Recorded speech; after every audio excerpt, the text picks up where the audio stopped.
бахшида ба 33-юмин солгарди таъсисёбии қувваҳои мусаллаҳи ҷумҳурии Тоҷикистон дар толори Кумитаи ҳолатҳои фавқулодда ва мудофиаи гражданӣ назди ҳукумати ҷумҳурии Тоҷикистон бо иштироки роҳбарият ва ҳайати хизматчиёни кумита ҷамъомади тантанавӣ баргузор гардид. Дар оғози чорабинӣ роҳбарияти кумита изҳор доштанд, ки дар низоми давлатдории муосир артиши миллӣ яке аз рукнҳои асосии пойдории давлат, таъмини амният ва ҳифзи манфиатҳои миллӣ ба шумор меравад.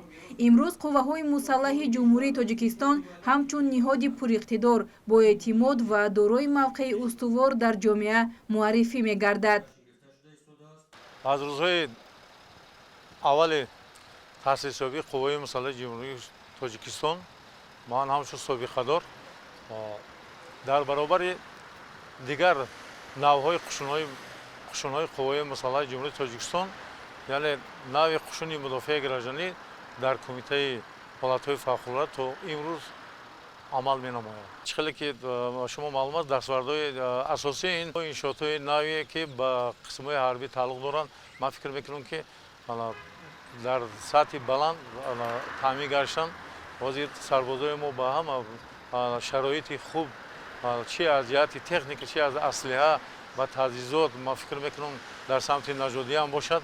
ба ғайр аз оне ки хизматчии ҳарбӣ дар қушунҳо, дар қатори қушунҳо хизмат мекунанд, онҳо наҷотдиҳанда ҳастанд, яъне ки барои бартараф кардани ҳама ҳолатҳои фавқулоддаи табиӣ ва техногенӣ саривақт дар ҳолати омодагӣ мебошанд.